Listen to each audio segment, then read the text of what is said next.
Alright, hello everyone and welcome to the NFL discussion. I'm your host and NFL enthusiast Doug. In today's episode I'm going to be discussing takeaways from the week 14 slate of action. And I will say for this slate of action, Brock Purdy had himself a game. The Panthers, well, they are playing some meaningful football in December. The Vikings' biggest problem gets exposed once again, and well, Bengals are on a fast track to a division title. And also we have our official first playoff team, that being the Philadelphia Eagles, so congrats to the Eagles on clinching a playoff spot. Everything else still up for grabs. With that, we'll go ahead and get right into the action, starting with the 49ers. So, Brock Purdy, he's gone from Mr. Irrelevant to Mr. Right Now for the 49ers. He was a rookie drafted in the 7th round, last pick of the draft, hence the Mr. Irrelevant thing. But he helped lead the 49ers to a blowout victory over the Buccaneers. He looked poised in the pocket, had an efficient day passing, completing 16 of 21 passes for 185 yards and 2 touchdowns. Now, Purdy, he did his part, but you also gotta give credit to 49ers defense, as they provide significant help, limiting the Buccaneers to 4.4 yards per play and coming up with 2 interceptions. Buccaneers only scored 7 points. As per usual, head coach Kyle Shanahan would aid his quarterback with an effective ground attack that would rack up 209 yards rushing and 3 touchdowns, which included Purdy scoring on the ground. Christian McCaffrey would rush for 119 yards on his own and a touchdown on 14 carries. One unfortunate note for the Niners is that Deebo Samuel ended up leaving the game with an ankle injury. I think Kyle Shanahan said it could be a high ankle sprain, which would be unfortunate, but I guess the good news is that he didn't break his ankle, so he might be able to be back in time for the playoffs. But nonetheless, it is unfortunate. But despite his uncertain status, Samuels, the 49ers should feel optimistic about their offense with Purdy under center. In his first NFL start, he didn't seem overwhelmed by the speed of the pro game. For the most part, the Iowa State product threw an accurate ball, though Brandon Ayuk had to slow down for that touchdown pass, but that's just a minor little nitpick. With the supporting cast he has around him, he's capable of leading San Francisco to a division title, and he certainly faces his biggest test next week against the Seahawks. They win that game, the division is theirs. Over the past couple of weeks, Shanahan has turned the last pick of the 2022 draft into a viable starter under short notice, which is a testament to the coaching staff of this team and also Purdy himself and his ability to run an offense without much experience. So, 49ers are rolling as of now. Panthers, they are the biggest threat to the Buccaneers in the NFC South at the moment, and it was understandable to run off the Panthers after they fired Matt Rule, their former head coach, in Week 5. However, they have shown some fight over the past month, with victories in 3 of their last 4 games, including Sunday's victory in Seattle.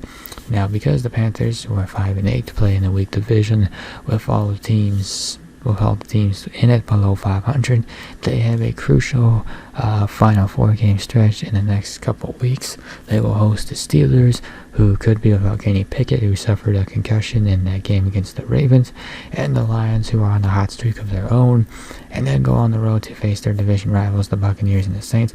Now, they've beaten those 2 teams, the Bucs and the Saints, already in this season, so there's that. Now, the Buccaneers, they lost to the 49ers, so right now they still lead the NFC South despite being 6-7, but they have not looked like an impressive team for most of the season. Tampa Bay needed a late 4th quarter comeback to top the Saints in Week 13, and then they lost to the 49ers on Sunday in a blowout. So believe it or not, Steve Wilks could follow in Rich Bisaccia's footsteps as an interim head coach, leading his team to the playoffs, and also it would give him an opportunity to redeem himself after the disastrous 3-13 one-and-done head coaching stint with the Cardinals in 2018.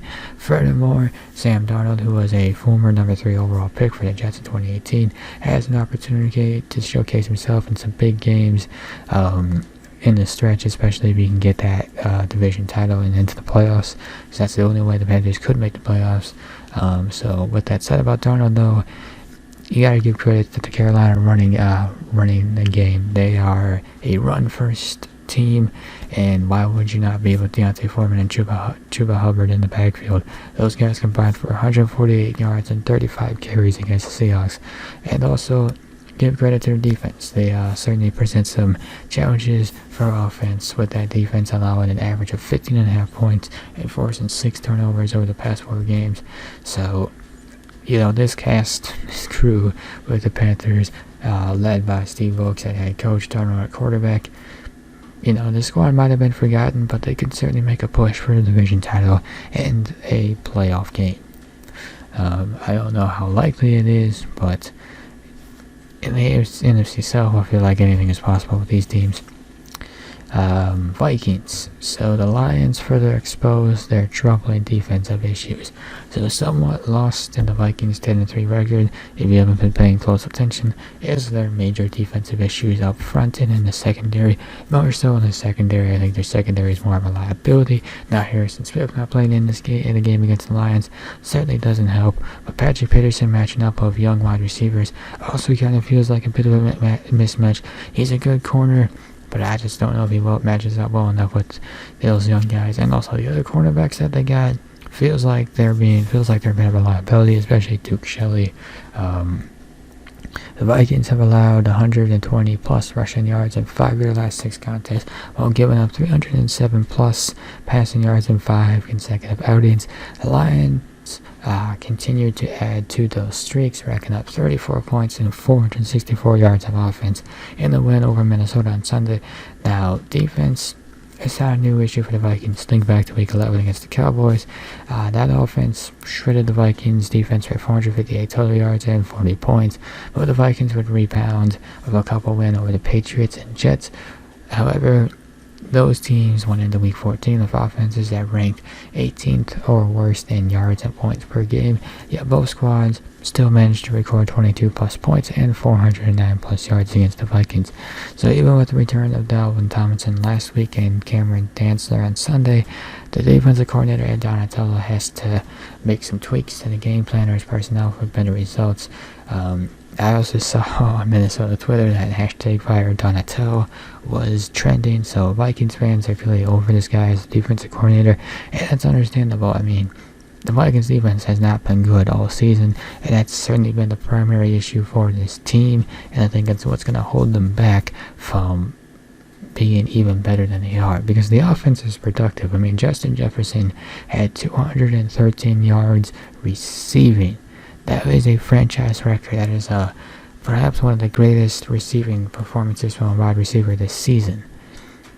And I don't know if anybody else is going to top that.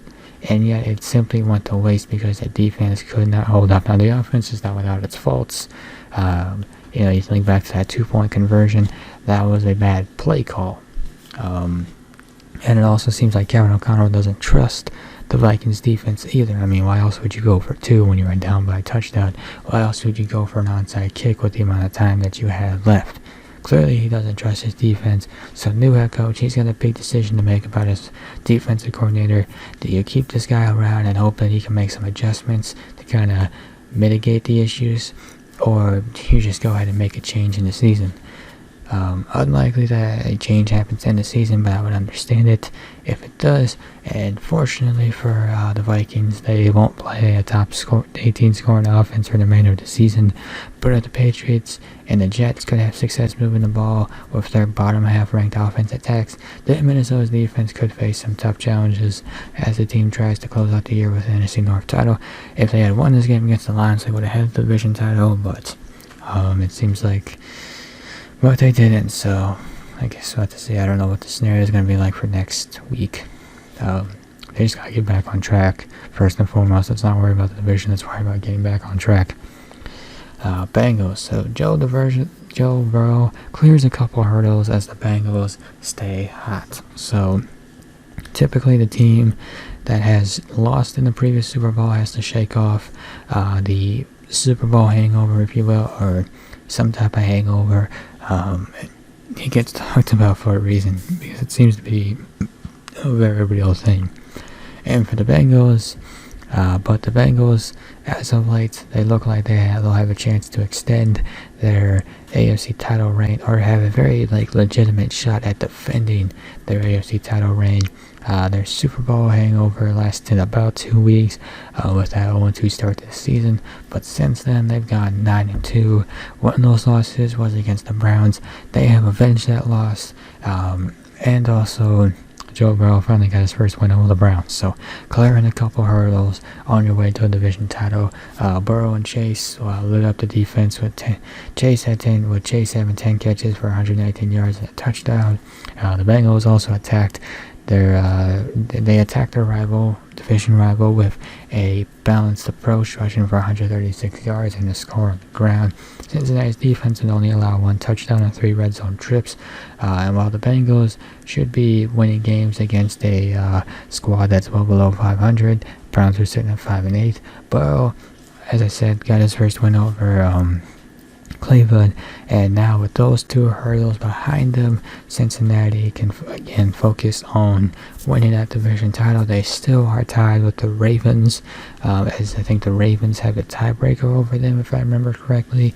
But in Week 18, the Bengals will certainly have an opportunity to basically claim the division, as there is an even their season series with the Ravens.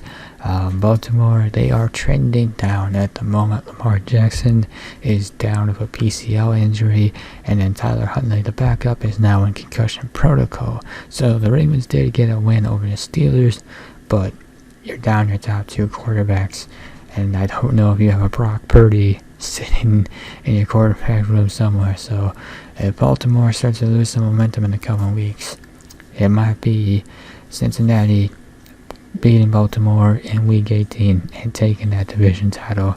Either way, though, the Cincinnati team, they are making the playoffs, I feel like, and not only are they making the playoffs, but I feel like they're going to do some damage.